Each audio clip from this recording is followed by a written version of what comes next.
ओम शांति। 11 दिसंबर 2021। बाबा के महावाक्य। मीठे बच्चे, तुम अभी वंडरफुल रूहानी यात्री हो। तुम्हें इस यात्रा से 21 जन्मों के लिए निरोगी बनना है।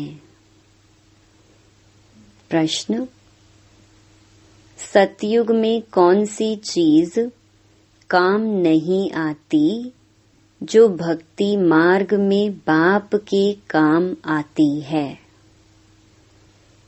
उत्तर: दिव्य दृष्टि की चाबी।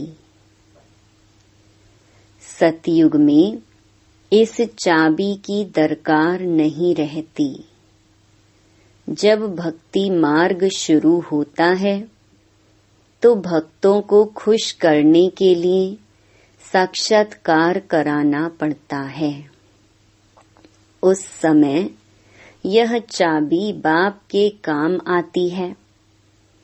इसीलिए बाप को दिव्य दृष्टि दाता कहा जाता है। बाप तुम बच्चों को विश्व की बादशाही देते हैं, दिव्य दृष्टि की चाबी नहीं। गीत: मरना तेरी गली में, जीना तेरी गली में। ओम शांति।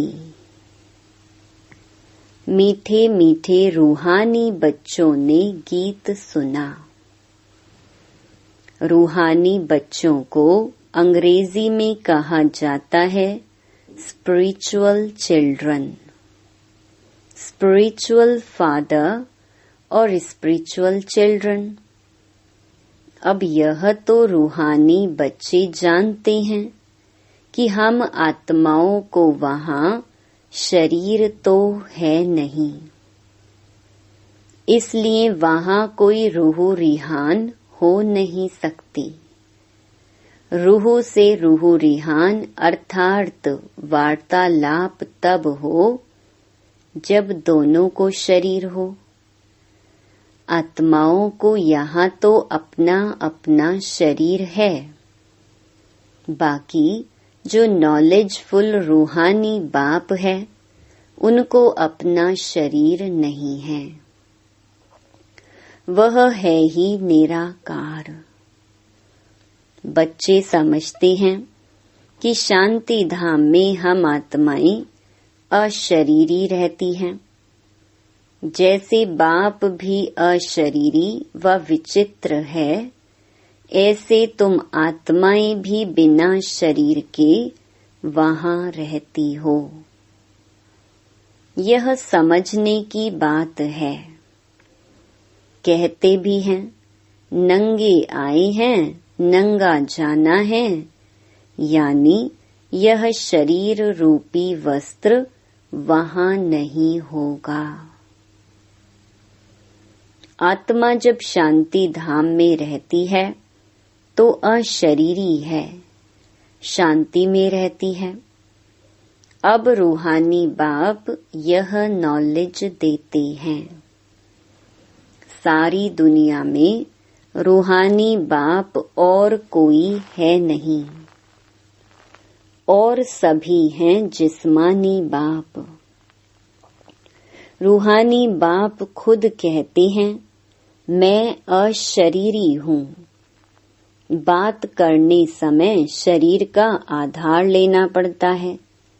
भल शास्त्रों में अक्षर हैं कि प्रकृति का आधार लेना पड़ता है, परंतु बाप समझाते हैं प्रकृति का तो शरीर बना हुआ है।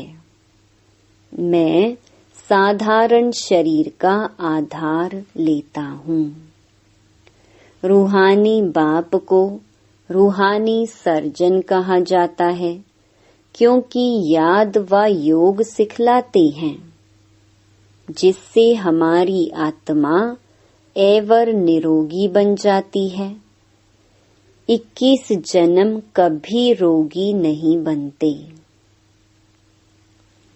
फिर जब माया का राज्य होता है तो हम रोगी बन जाते हैं। बाप आकर हमको 21 जन्मों के लिए निरोगी बनाते हैं। बाप को यात्रा सिखलाने वाला पंडा भी कहा जाता है। हम वंडरफुल रूहानी यात्री हैं। इस रूहानी यात्रा को और कोई मनुष्य मात्र दुनिया में नहीं जानते हैं। भारत खास और दुनिया आम। हमेशा ऐसे कहा जाता है। खास हमको यह रूहानी यात्रा सिखलाई जाती है। कौन सिखलाते हैं? Spiritual father. जिस्मानी यात्राएं तो मनुष्य जन्म जन्मांतर करते आए हैं। कोई कोई तो एक जन्म में 2-4 यात्राएं भी करते हैं। वह कहेंगे जीव आत्माओं की यात्रा, और यह है आत्माओं की यात्रा। यह बड़ी समझने की बातें हैं। चलते फिरते बुद्धि में बाबा को याद रखना है तो अंतमति सो गति हो जाएगी। बाबा की याद में हम बाबा के पास चले जाएंगे। अब तुम रूहानी बच्चों को रूहानी बाप यह यात्रा सिखलाते हैं। गीता में मन मनाभव अक्षर है, परंतु उनका अर्थ भी कोई समझते नहीं है। बाप कहते हैं मुझे याद करो तो तुम्हारे पाप भस्म होंगे। फिर क्या होगा? तुम बच्चे जानते हो, हम याद से तमो प्रधान से सतो प्रधान बन जाएंगे। इस समय सब तमो प्रधान है। सारा झाड़ जर्जरी भूत हो गया है। अब आत्मा सतो प्रधान कैसे बने? वापस घर में कैसे जाए? वहां तो पवित्र आत्माएं ही रहती हैं। फिर यहाँ शरीर धारण करते रजो तमो में आती हैं। हर चीज की स्टेज होती है। गाते भी हैं दुनिया बदल रही है। इनको कहेंगे पुरानी दुनिया आयरन एजड, नई दुनिया को कहा जाता है गोल्डन एज सतयुग। अब बच्चों की बुद्धि में यह होना चाहिए। जब सतयुग था तो आदि सनातन देवी देवता धर्म था। अभी वह धर्म नहीं है। डेइटिज्म, इस्लामिज्म, बुद्धिज्म, क्रिश्चियनिज्म यह मुख्य हैं। युगों पर भी समझाया है कि मुख्य 4 युग हैं। बाकी यह ब्राह्मणों का संगम युग है, गुप्त। परम पिता परमात्मा ही आकर ब्राह्मण देवता क्षत्रिय धर्म स्थापन करते हैं। यह सब बातें बच्चों को याद रखनी है और अपना बुद्धि योग बाप के साथ रखना है। मूल बात ही है विकर्मा जीत बनने की। बरोबर हम सतो प्रधान पवित्र थे। असुल में 24 कैरेट सोना थे। फिर सतो में आए 22 कैरेट बने। फिर रजो में 18 कैरेट, तमो में 9 कैरेट बने। सोने की डिग्री होती है। यह आत्मा की ही बात है।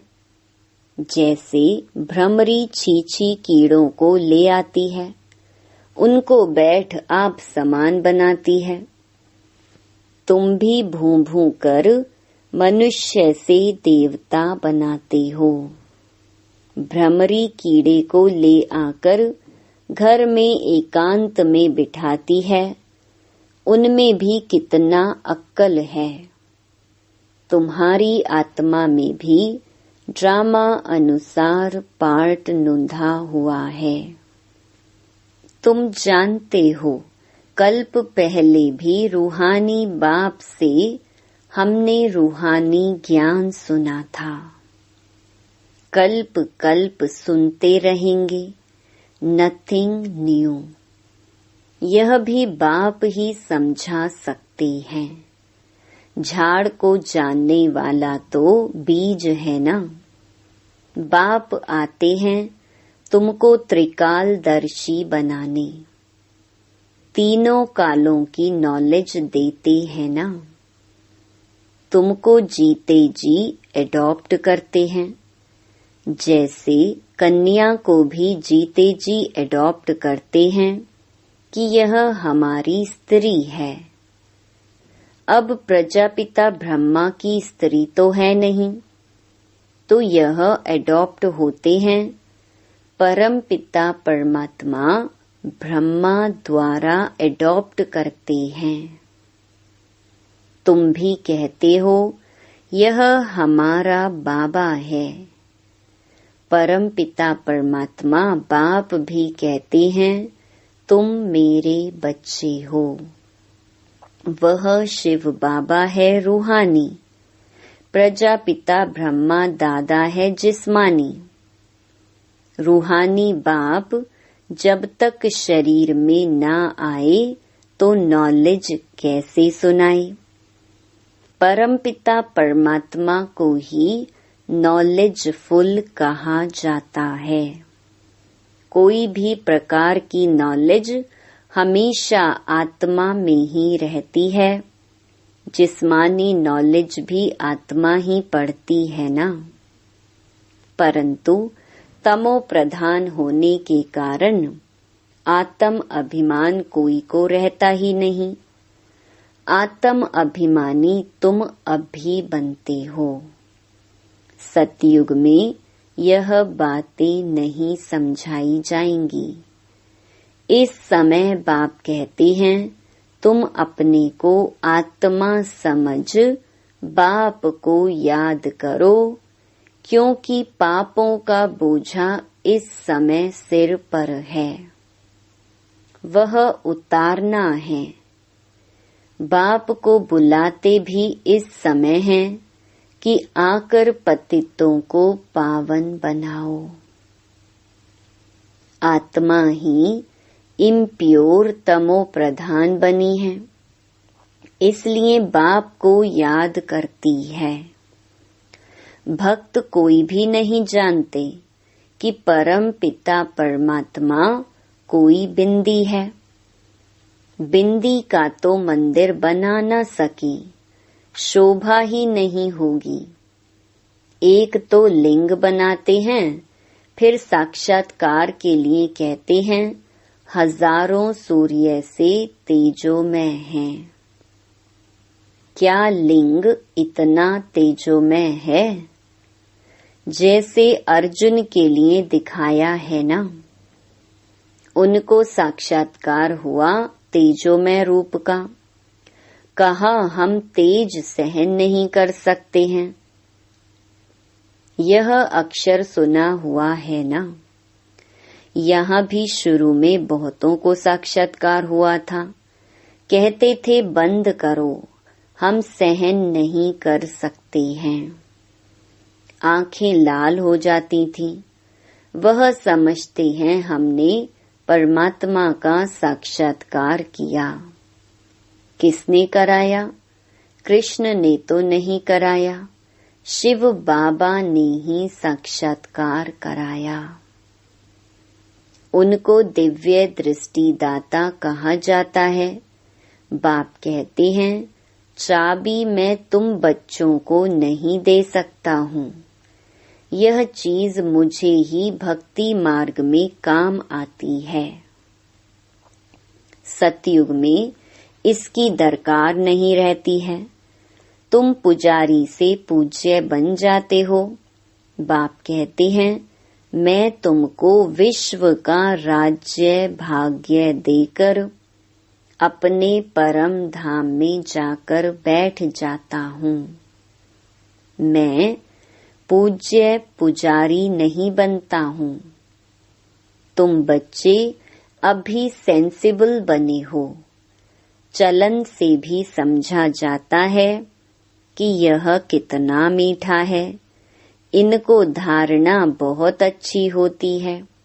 कितने टॉपिक्स बनाते हैं। बाबा जो टॉपिक सुनाते हैं वह नोट रखने चाहिए।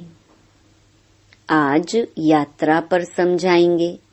यात्रा 2 प्रकार की होती है। यह है नंबर 1 टॉपिक।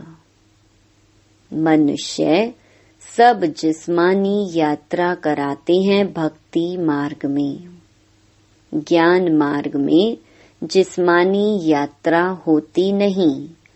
तुम्हारी है रूहानी यात्रा। बाप समझाते हैं तमो प्रधान से सतो प्रधान तुम इस यात्रा से बनेंगे। आत्मा पवित्र बनने के बिना घर जा नहीं सकती है। सब आत्माएं यहाँ ही आती रहती हैं, जाते कोई भी नहीं। गवर्नमेंट को भी तुम समझा सकते हो। सतयुग में जब देवी देवताओं का राज्य था तो एक बच्चा एक बच्ची होते थे, सो भी योग बल से। अब ख्याल करो सतयुग में कितने थोड़े मनुष्य होंगे और संपूर्ण निर्विकारी लक्ष्मी नारायण की गद्दी चली है, तो जरूर बच्चा भी होगा। हम जब योग बल से विश्व के मालिक बनते हैं तो क्या योग बल से बच्चा नहीं पैदा कर सकते? यह ड्रामा में नोंद है। पवित्र होने के कारण साक्षात्कार होता है कि बच्चा होने वाला है। वह खुशी रहती है, विकार की कोई बात नहीं। तुमसे पूछते हैं बच्चे कैसे पैदा होंगे? बोलो पपीते का झाड़ मेल फीमेल 1-2 के बाजू में होने से फल पैदा होता है। अगर दोनों 1-2 के बाजू में नहीं होंगे तो फल नहीं होगा। वंडर है ना? तो वहाँ क्यों नहीं योग बल से बच्चा हो सकता है? मोर डेल का भी मिसाल है। उनको कहा जाता है नेशनल बर्ड। प्रेम के आंसू से गर्भ हो जाता है। यह विकार नहीं हुआ ना?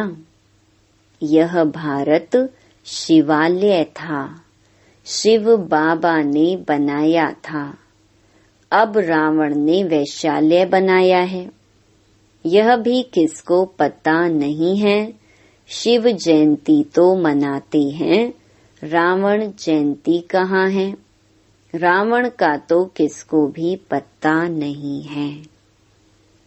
उनको बनाकर फिर दशहरे के दिन मार डालते हैं।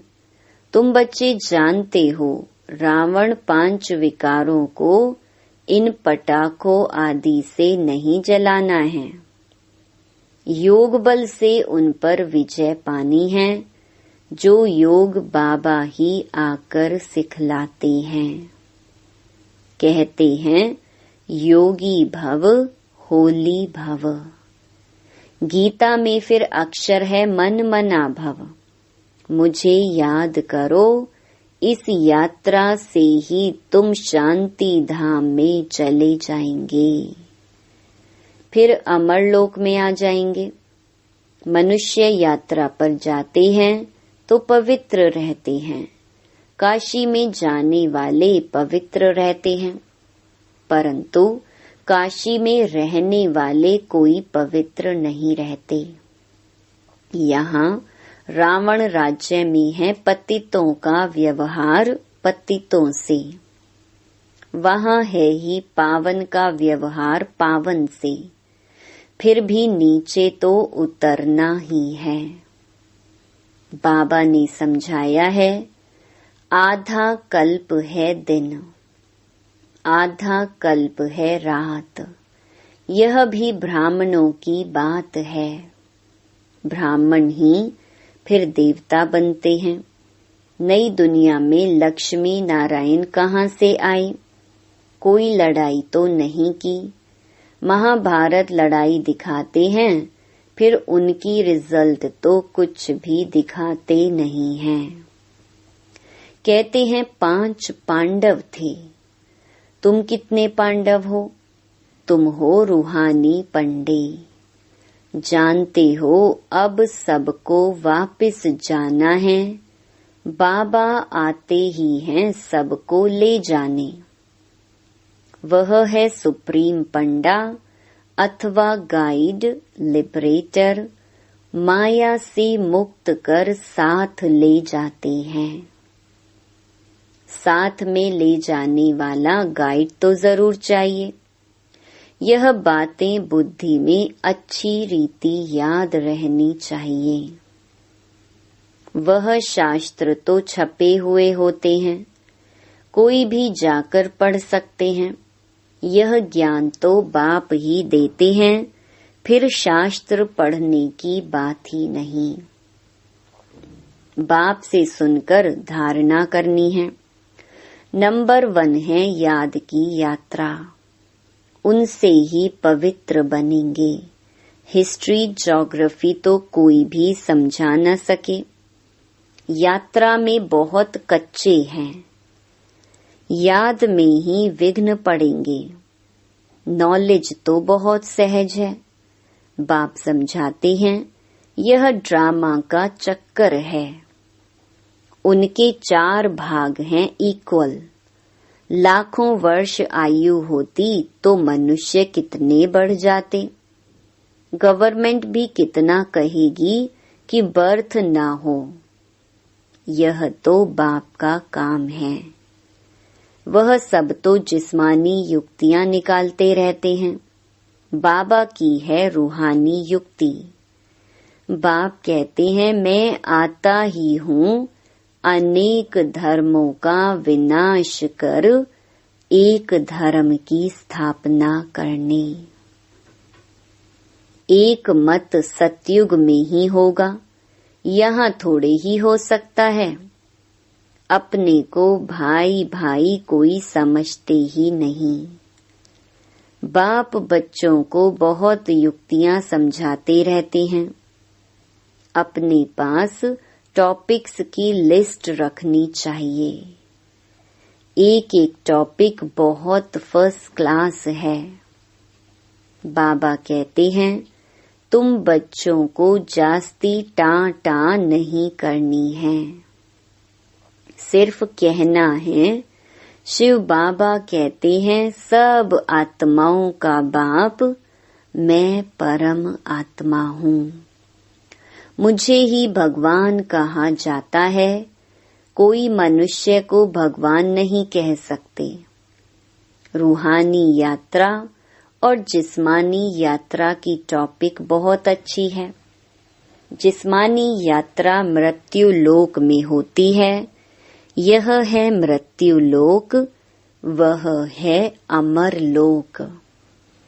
तुम बच्चे कल्प कल्प बाप के साथ मददगार बनते हो, इसीलिए तुम हो रूहानी स्वीट चिल्ड्रन। अच्छा, मीठे मीठे सिकिलधे बच्चों प्रति मात पिता बाप दादा का याद प्यार और गुड मॉर्निंग। रूहानी बाप की रूहानी बच्चों को नमस्ते। धारणा के लिए मुख्य सार। पहला, खुद सेंसिबल बनकर दूसरों को भी बनाना है। अपनी चलन बहुत रॉयल और मीठी रखनी है। दूसरा, रूहानी यात्रा पर तत्पर रहना है। अपने पास अच्छी टॉपिक्स नोट रखनी है। एक एक टॉपिक पर विचार सागर मंथन करना है। वरदान, अंतर स्वरूप में स्थित रह अपने व बाप के गुप्त रूप को प्रत्यक्ष करने वाले सच्चे स्नेही भव। जो बच्चे सदा अंतर की स्थिति में अथवा अंतर स्वरूप में स्थित रह अंतर्मुखी रहते हैं, वे कभी किसी बात में लिप्त नहीं हो सकते। पुरानी दुनिया, संबंध, संपत्ति, पदार्थ जो अल्पकाल और दिखावा मात्र हैं, उनसे धोखा नहीं खा सकते। अंतर स्वरूप की स्थिति में रहने से स्वयं का शक्ति स्वरूप जो गुप्त है वह प्रत्यक्ष हो जाता है और इसी स्वरूप से बाप की प्रत्यक्षता होती है। तो ऐसा श्रेष्ठ कर्तव्य करने वाले ही सच्चे स्नेही हैं। स्लोगन, निश्चय और जन्म सिद्ध अधिकार की शान में रहो तो परेशान नहीं होंगे। ओम शांति।